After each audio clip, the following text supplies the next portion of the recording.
vous poser la question, pourquoi il y a tant de tapage? Bon, il y a tant de tapage parce que nous sommes dans un environnement sociétal où il y a une instrumentalisation permanente des institutions. Vous voyez, moi, je soutiens les choses de l'État. Nous avons modifié la Constitution. Nous l'avons modifiée. C'est-à-dire qu'au-delà de la prescription et le cadre de la légalité, bon, nous sommes partis sur le fait qu'aucune constitution n'est l'évariture. On est d'accord. Et moi, ce qui m'étonne, je vois des juristes parler de l'éthique, certains politologues, de la vertu. Moi, j'ai soutenu la révision constitutionnelle. Ma position était politique. Elle n'était pas une position du droit. Je savais qu'en prenant cette position politique, il fallait peut-être permettre au président, je dis bien position politique discutable, de terminer un certain nombre de choses qu'il n'avait pas pu faire. Vous comprenez? Il faut être honnête.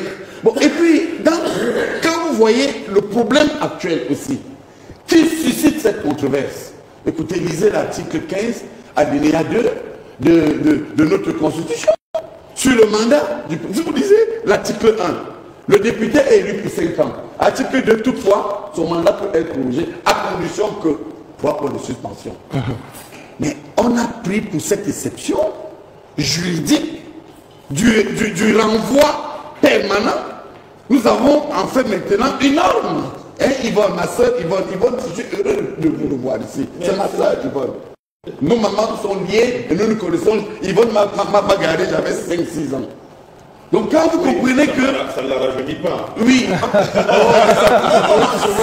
Ça veut dire que je ne suis pas très vieux aussi les jeunes. Mais toujours est-il que, il faut même rappeler cela, et dire qu'il y a ce qu'on appelle les perversions du droit et de la démocratie. C'est-à-dire celui qui a le pouvoir use d'une certaine, appelons ça une ruse juridique, une ruse de transformation, pour affaiblir son adversaire. C'est le cas au Cameroun? Bon, alors non, je ne dis pas que c'est le cas. Moi, je suis un universitaire. Je pose, il y a un cas indiscutable. Non, mais quand vous le dites, mais pourquoi ça veut dire par exemple que si nous étions allés, rappelez-vous sur votre plateau, c'est ici que je vous disais, rappelez-vous, Boni Philippe, que laissons les élections se dérouler en février. Vous vous rappelez? Parce que ça va garantir une certaine cohésion et une certaine régulation conforme à la prescription. Là, vous parlez des élections locales. Vous vous rappelez? On a repoussé. Bon, alors maintenant, vous voyez que nous sommes dans un système mono-hybride où chacun joue au chat et à la souris. Un système de captation, ce que Vedel appelle un système de casuistique juridique. La casuistique, c'est quoi? C'est l'approximation. C'est la raison du plus fort. La casuistique, c'est à un moment donné des interprétations approximatives, irréelles, non pertinentes. Ça existe dans quelle société? Je vous prends dans le cas, 2 instruments permettent de dépasser le simple cadre de la casuistique juridique chez nous. La Constitution, dans son article 3, je cite, les partis concourent à l'expression du suffrage conformément à la loi. La loi, c'est quoi? C'est la loi électorale. Et que dit la loi électorale? C'est qu'on appelle vulgairement code électoral. Lorsque vous prenez donc les articles 121, alinéa 1, qui pose le problème de la représentation, alinéa 2, je n'y vais pas, parce qu'il s'agit là-bas des cautions et autres, vous voyez bien que on a à un moment donné, Yvonne, souvenez-vous, posé un problème qui pouvait troubler l'État. Certains, dont mon ami ministre, que je ne veux pas citer, qui est quelque part vice-ministre à la justice, écrit un vice-garde des Sceaux. Oui, j'attendais que le ministre Kamto dépose sa candidature pour lui rappeler qu'il fallait d'abord qu'il démissionne. Qu'est-ce que ça avait à voir avec les 2 instruments qui encadrent la recevabilité à l'élection présidentielle? La loi et dans la perversion dont vous parlez, la loi relative à l'organisation des partis politiques concerne, c'est l'intervention de la puissance publique à l'effet d'organiser entre les partis politiques leur représentation. Entre la recevabilité en matière électorale, c'est là où on attend que les camps repose donc sur 2 instruments. La Constitution et le code électoral. Bon, vous allez voir quelque chose qui est quand même original. Ce que certains juristes partisans de la casuistique ont voulu faire quoi? Lorsque vous êtes mandaté, vous voyez, l'article 121 alinéa 1, je l'explique simplement, veut dire que lorsque un parti est représenté, c'est que si vous arrivez devant le juge constitutionnel, il va vous demander, eh bien, vous êtes représenté, oui. Est-ce que votre parti était aux élections? Oui. Alors, le parti est libre de prendre même un militant de n'importe quel autre parti et de le mandater. C'est-à-dire que vous pouvez être de l'UNDP. Si un parti représenté vous mandate, il n'est écrit nulle part dans le code électoral mandaté par un militant.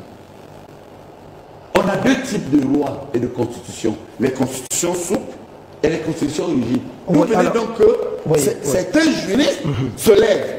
En plus, un autre ministre de la République qui dit il fallut d'abord faire signer la lettre d'investiture chez le préfet ou chez le gouverneur. J'ai dit le monde.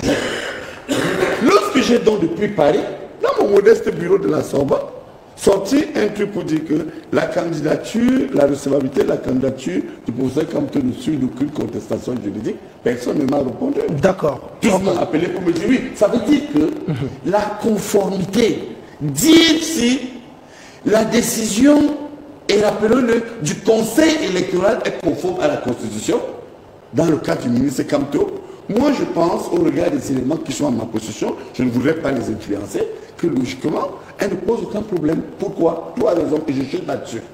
Première raison, jusqu'au 22 juillet, votre reporter l'a confirmé, c'est M. Anissé Kane qui était président du Malidem. Donc il a mandaté. Deuxièmement, nous avons en notre possession un document où le 25 juin, il y a à peine un mois et demi, et l'ECAM-ORG a établi une réunion préélectorale afin de consulter les partis politiques. Mais c'est Anissé qui a été invité. En Bancomo, avec l'ONU. Avec l'ONU. Vous comprenez? Il a même présidé une commission. Troisièmement, et là où c'est plus grave, lorsque Anissé Kane a établi son congrès, il a transmis, il a le document. D'où vient donc aujourd'hui? Alors vous concluez quoi? Que je conclus vous concluez que le travail, je n'ai pas posé la question, le travail du Conseil électoral est... ils doivent dire... C'est des décisions arbitraires qui ont été prises de ce côté. Pas arbitraire, il n'y a pas d'arbitraire dans ces choses-là. C'est une décision politico-administrative qui exige que l'ECAM soit à terme réformé. Pourquoi? Et je suis là-dessus. Et l'ECAM n'a pas de service. Oui, je me suis fait 1000 fois, mais j'ai dit des choses à dire. Vous en Afrique, ça ne vous intéresse pas ce que quelqu'un dit. Ça vous intéresse seulement ce que vous dites. Mais ce que j'ai dit, c'est un coup. Non, le problème, c'est de longtemps garder la parole. Vous la gardez. Mais si vous voulez que je me tais, je j'étais pour ça. Bon, sauf que, il faut retenir que Mayenne Coutin, vous avez soulevé avec Elisan un premier problème, je ne veux pas revenir dessus. La recevabilité.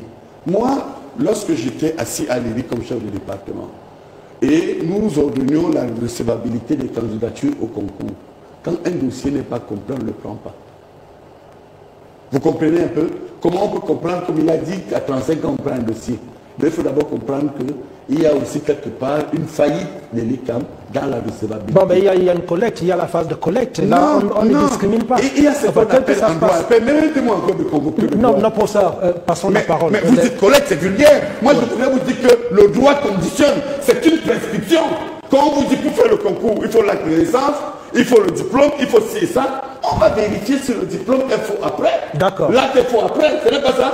Mais si quelqu'un vous fournit un document, ça, à quoi vous prenez? Ok, pour ça, passons à... Donc vous comprenez? Oui, donc c'est dire fait. que la dernière mission de l'ECAM sera de dire le droit. Dire le droit, malheureusement... Vous voulez parler du Conseil constitutionnel? Oui, merci. Vous voyez que le monde peut faire un lapsus. Ok, s'il vous plaît, pour ça, permettons que la parole s'écoule. Vous me laissez terminer quand même. Non, pour ça. Vous me laissez terminer puisque je vous démontre ici dans le dernier Si vous la regardez 15 minutes, les autres sont mal à l'aise. Oui, mais vous, c'est pourquoi si vous voulez je parle. Non, moi, ça ne me dérange pas de ça, vous ne parce que vous savez, le défaut que vous invitez les professeurs, vous comprenez? Vous me laissez aller démontrer. Vous m'avez posé une question. Yvonne, ma soeur, ce qui se pose, Bonnier est élégant. Je reconnais qu'il faut apprendre à discuter. Et à condenser. À condenser. Mais sauf que. Oui, mais sauf que là, vous avez raison. Vous avez raison, par respect pour vous, je dois le dire. Mais sauf que je plante le décor de la compréhension. C'est plus long. Malheureusement, ça ne fait pas une heure. N'abusez pas, cher enfant. On peut chuter. En vous disant que le principe de la décision de l'ECAM, du Conseil électoral, c'est une décision politico-administrative. politico-administrative parce que le cerveau de Leka Mayel, merci de m'avoir laissé chuter, c'est demander chaque fois au MONAT qui ne devrait plus logiquement intervenir au processus électoral. Vous me laissez, c'est le professeur qui parle. Hein. Vous êtes gradué de quelle université? Non. Sinon, écoutez, Yvan, d'accord, Yvan, vous allez me trouver désagréable. Vous savez ce qui est jeune dans les plateaux en Afrique. Les plateaux sont déséquilibrés. On invite les politiques, on invite les... Moi, je viens ici comme juriste. Non, bien. Politique comme ça, non, s'il vous plaît. On a matière électorale, laissez-nous dans les petits parlants chez nous. S'il vous plaît. Non, encore. S'il vous plaît. Non, on se calme. Le professeur Messanga est universitaire, d'accord, mais il est un homme politique.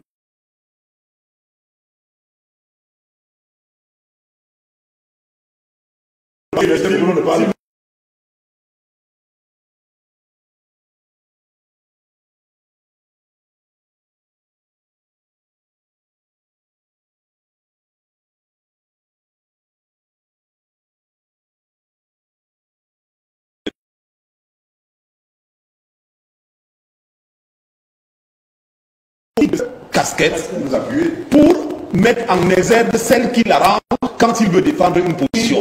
Quand vous écoutez le développement du professeur Messanga Nyamding, il ne vise qu'un seul objectif, à mettre en exergue le fait que la candidature d'un candidat doit être sur les 35, prenons les 35, sur les 35 qui sont en recours, doit être reconduite. Le professeur Messanga Nyamding a pris le soin de dire qu'il appréciait l'expérience qu'avaient les membres du Conseil constitutionnel, mais il faut dire que les gens qui travaillent à Elecam ne sont pas des bleus non plus. Monsieur Essoussé n'est pas tombé de la dernière pluie. Le président du Conseil électoral, lui non plus, c'est pas le premier qui passe dans la rue. Donc il faut dire que ces gens-là ont fait leur bleu. On ne peut pas estimer qu'eux, ils ont fait un travail bâclé qui n'est pas. Sur la recevabilité des candidatures. Ils ne sont pas juges constitutionnels. Non, sur la recevabilité des candidatures, je partage entièrement votre avis. Mais ça revient à ce qu'ils vont dire, il faudrait qu'on relise des textes. On est parti à l'élection. Nous avons tous accepté de partir à l'élection en ayant le code électoral actuel. Peut-être aurait-il fallu que nous nous battions avant pour le modifier. Maintenant, il n'a pas été modifié. Il est en l'état. Nous ne pouvons pas venir le constituer pendant le processus. Dieu donnait son bas. Non, Elisande, s'il vous plaît. Dieu donnait son bas.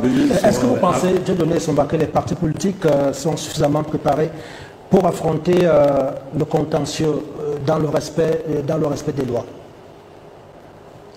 Moi, je constate que les candidats les mieux préparés et qui sont appuyés sur les appareils les plus sérieux ont été retenus. Ça veut dire quoi? Ça veut dire que même avant l'application de liste de l'ECAM, quand on est un Camerounais observateur, les 13 noms qui sont sortis après auraient pu être anticipés par n'importe quel Camerounais sérieux. Ceux qui ont été déboutés sont, d'une manière générale, soit des amateurs, des personnes inconnues,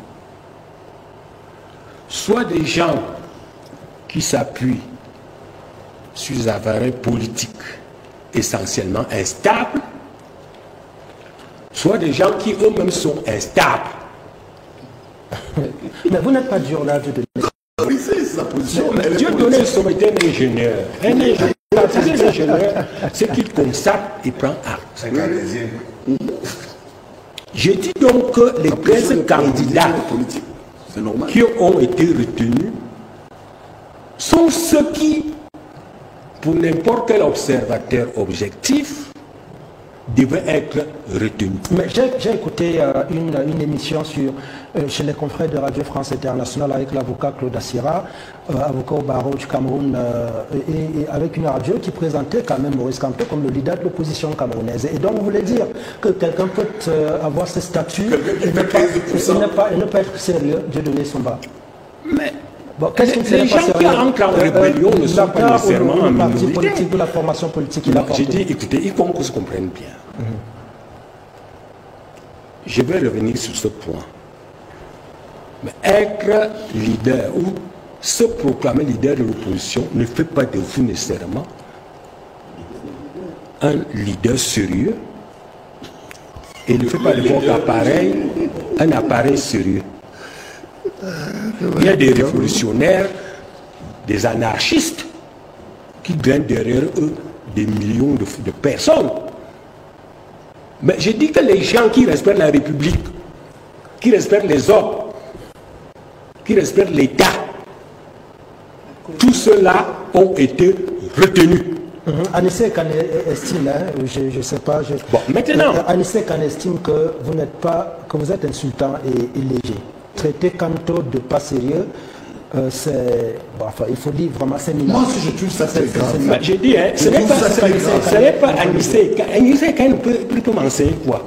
Non, tonton, c'est juste pas la politique. C'est pas gentil. Non,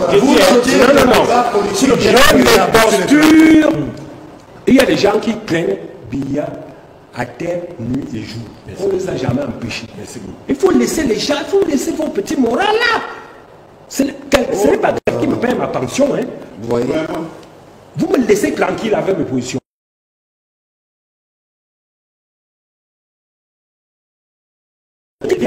Non, vous rentrez Qui est dans un plateau de débat? Non, vous rentrez pas dans ce alors on me laisse donc non, Dieu de laisse pas. Non, je dois. Non, s'il vous plaît, ne parlons pas tous au même moment. S'il vous plaît, Dieu donné. On se calme d'abord. On est inaudible si on parlait tous au même moment. Et un message d'Anissé Kane, je ne peux pas ne pas le relayer parce qu'il est un acteur central. Oui, c'est pour ça que je lui réponds. Et je réponds à Anissé Kane qu'il est mal placé pour faire des leçons à Dieu donner en matière d'analyse. Anissé Kane lui-même, ce n'est pas les gens de Kanto qui l'ont craigné à terre. Ils l'ont craigné à terre pour un compagnon bien aimé. C'est parce que Kanto lui a remis un peu d'argent. Non, mais moi je lui ai demandé personnellement. Moi j'ai demandé à Anissé Kane, il m'a dit qu'il n'y a pas encore. Vous avez déjà vu quelqu'un reconnaître qu'il a pris l'argent? Attention, le CNC. Encore qu'en prenant l'argent, c'est légitime. Le CNC. Quand on avait refusé d'aller aux élections, Anissé Kane est parti, Anissé Kane a dépensé son argent. S'il a eu quelque chose, il est naturel qu'il lui dise au moins ta contribution pour ce bénéfice. Alors, Dieu donné son bas. Est-ce que tel que c'est parti, je vous en prie, Dieu donné, vous avez suivi le professeur Missanga Nyandwi, tel que c'est parti, est-ce que les partis politiques, les formations politiques sont susceptibles de reconnaître dans le respect des lois les sentences qui sortiront du Conseil constitutionnel? On ne demande pas l'opinion à quelqu'un pour reconnaître une sentence. Si vous ne respectez pas la sentence, il y a une police qui est là.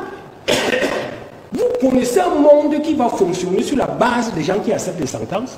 Nous ne sommes pas devant une instance d'arbitrage. Nous sommes devant une juridiction. Vous recevez la sentence, on vous cogne. C'est comme ça la règle. C'est ça la règle dans les lois humaines. Par contre, j'ai dit, personnellement, j'aimerais que Kanto soit repêché. Je l'aimerais pourquoi? Parce que les élections de 2025 sont une sorte d'avant-goût de ce qui va se passer après le président Biya, qui est déjà, qu'on le veut ou non, pratiquement sur son départ. Et ces élections vont faire couper tous les hommes politiques majeurs de l'opposition.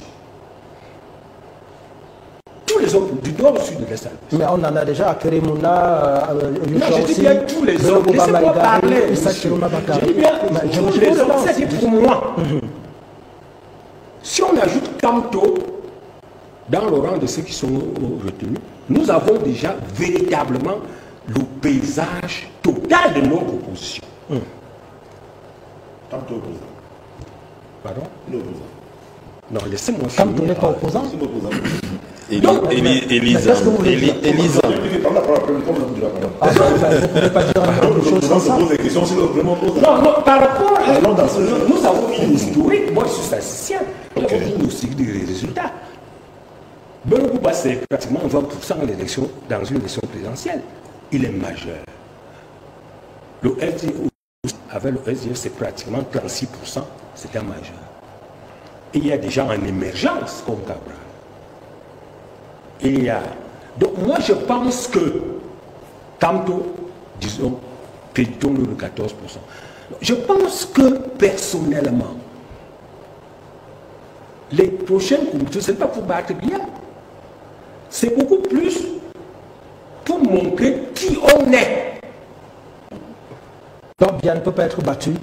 Vous avez le SDF, vous avez l'univers, vous avez le bâtonnier à Kérémouna, vous avez l'UNDP. Non, j'ai dit, laissez-moi.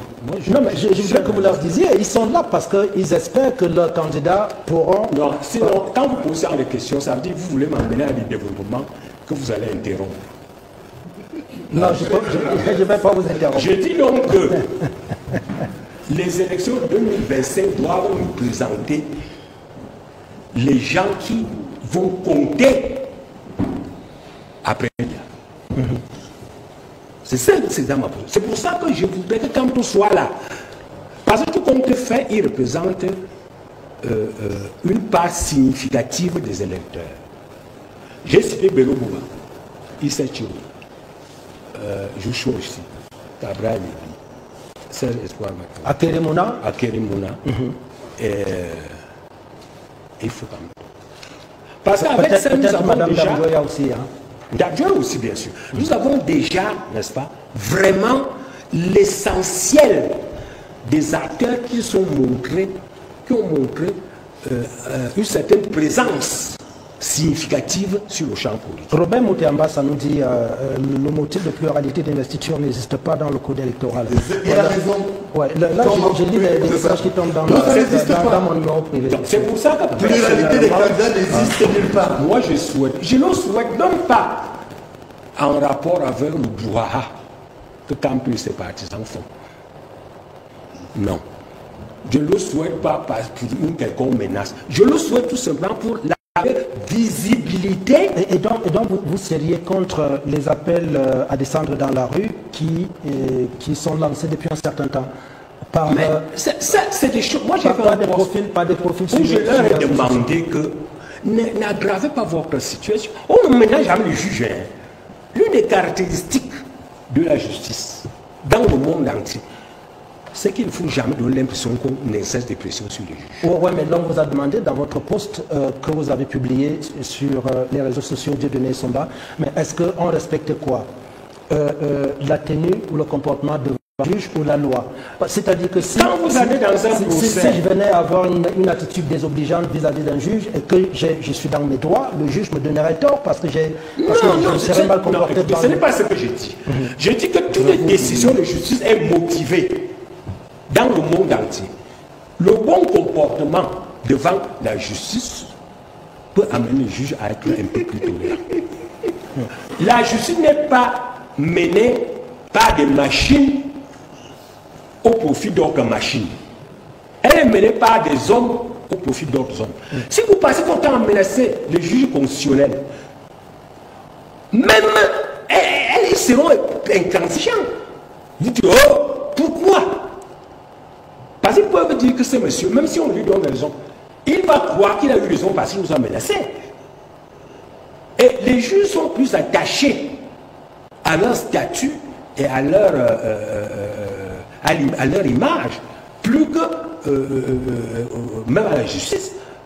Ne pouvez pas être dans aucun pays du monde, les juges ne vous donneront jamais raison parce que vous les avez menacés. D'accord, ok. C'est une erreur. Mais je dis une fois de plus, pour moi, les gens de temps doivent garder profil bas et nous prions Dieu que Dieu éclaire le juge constitutionnel pour qu'on le laisse aller aux élections. Même en violant la loi, à tous les prix? Non, j'ai dit, la loi a toujours une zone floue. Non.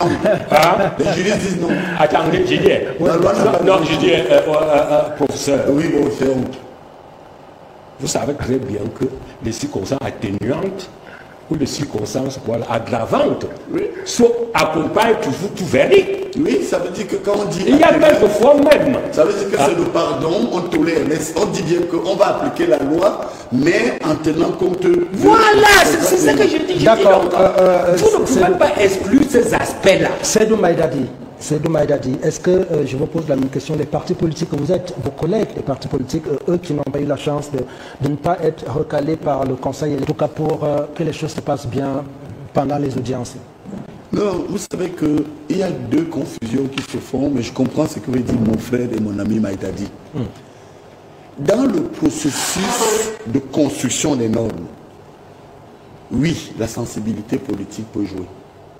Puisque, quels sont ceux qui votent les lois? Ce sont les députés. Que vous soyez en France, aux États-Unis ou ici, lorsque vous avez une majorité qui vote les lois, elle est politique.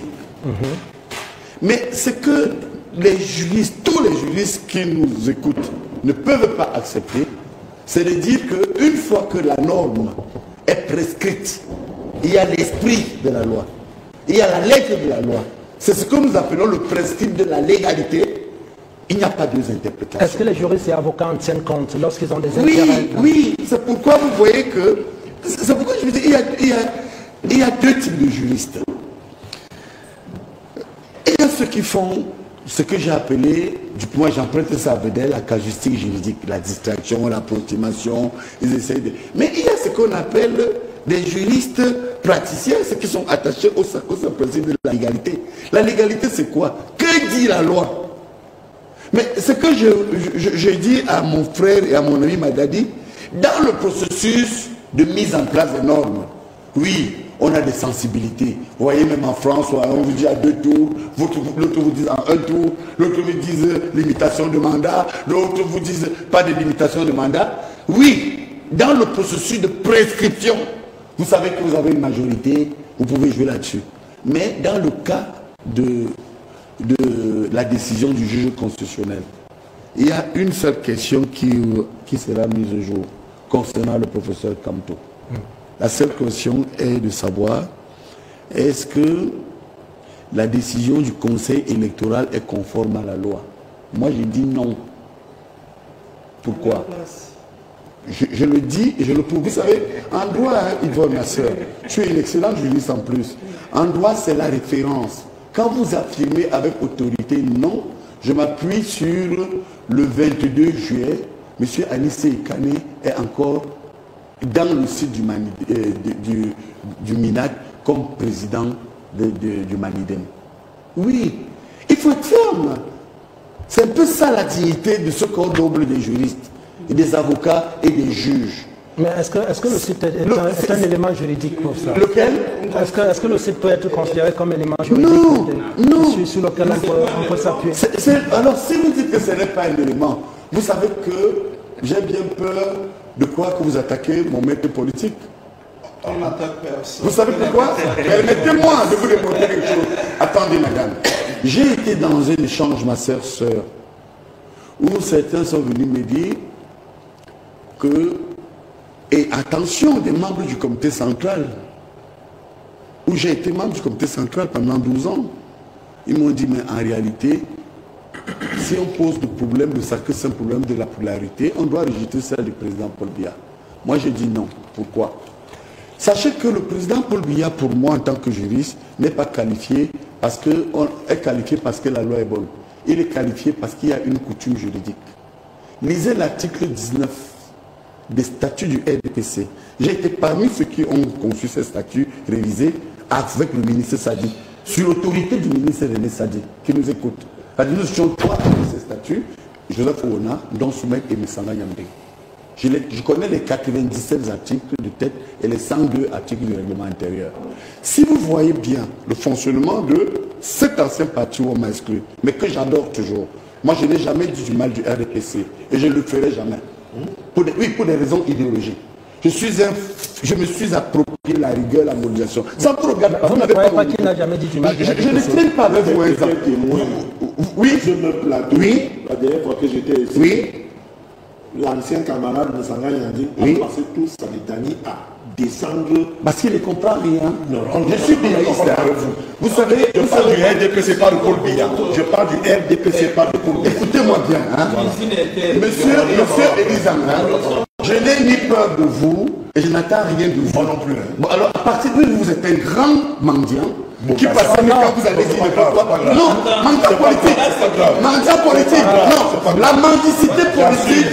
Écoutez, la mendicité politique a entraîné Yvonne, faites attention parce que je te vois flotter et ça commence à me développer. La mendicité politique, c'est que on arrive sur un plateau, on veut faire plaisir à tout le monde. Non, il défend sa chapelle. Ne me mélangez pas. Moi, je suis un biaïste. Pourquoi à un moment donné, certains ont pensé que Charles Sebayene et moi avons été... Oh là là, vous me coupez toujours, c'est ce qui est dommage. Quand vous parlez, moi je ne pas. Non, je voudrais vous dire, non, dans certaines positions, je vous dis bien ceci, hein. Même le président Paul Biya ne peut pas m'enlever mon attachement aux valeurs du renouveau. Vous non plus à personne d'autre. Vous comprenez? Je ne me mêle pas de ce qu'on fait. Comme par hasard, vous vous occupez de mes affaires. Mais moi, je ne m'occupe pas du tout. Allons-y à l'essentiel. Allons-y à l'essentiel. La barbarie politique. La barbarie politique. Est-ce que vous pensez, professeur Messanga, que les partis politiques sont préparés à accueillir, dans le respect des lois, les décisions qui seront issues des audiences au Conseil constitutionnel? Parce que je ne suis pas un démagogue politique, je continue à vous dire avec précision, en m'appuyant sur le sacro-saint principe de la légalité.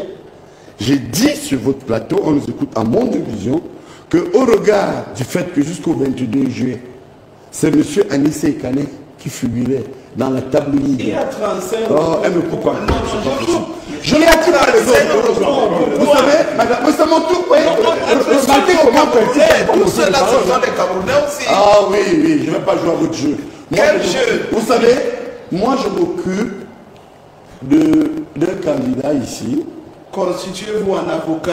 Soyez à la Soyez à la c'est de la Camerounaiserie, ça. Merci. Oui, c'est-à-dire allez-y, professeur. Écoutez, je vais vous dire quelque chose. Est-ce que je peux vous demander quelque chose? Je vous en prie. Pourquoi sur les 35 de ces candidatures qui ont été déposées, vous limitez à ne parler qu'une...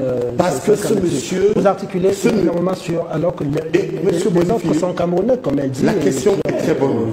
La question est bonne. Pourquoi? Je n'ai pas de contentieux avec le ministre Kamto. Vous faites... Et je l'assume. Et je l'assume. Vous faites de la quartierserie, de la sauvagerie. Oui. Mais ne me coupez pas. Écoutez-moi bien. La question du journaliste, je vais répondre. Pourquoi je m'occupe particulièrement de ce cas? Parce que c'est M. Kamto, le professeur Kamto est persécuté.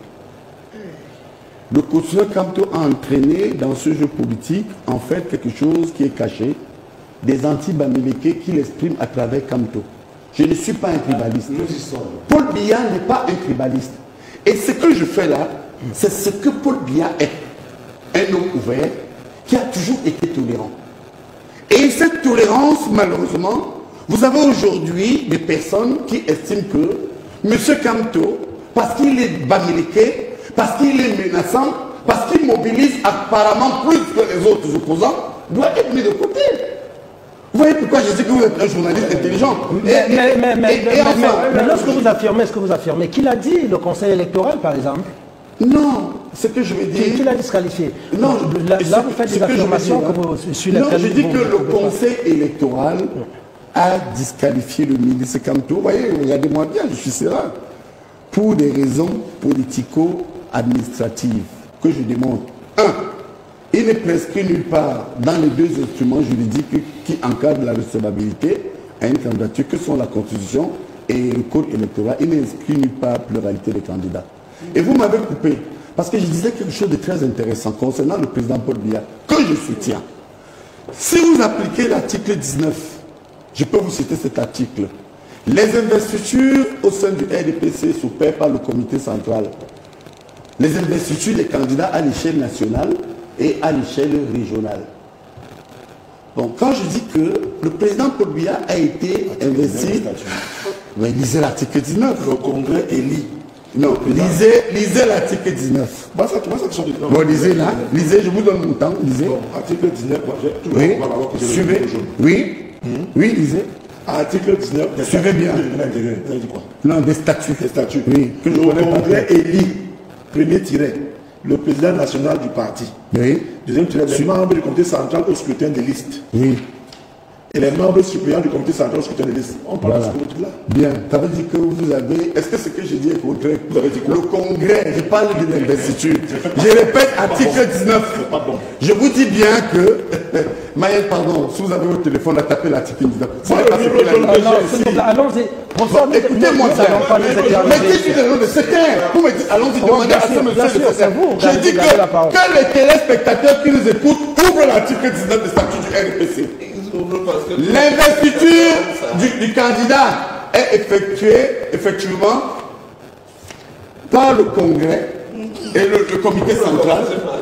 Comité central, oui, article 23 qui est l'instance qui dirige le parti. Et je peux vous dire que ce qu'il a lu est faux. Ok. Non, mais sauf qu'il a le... Mais je vous dis de vérifier. Prenez-le en faisant de lire. Magadi, prends Internet, tu lis article 19.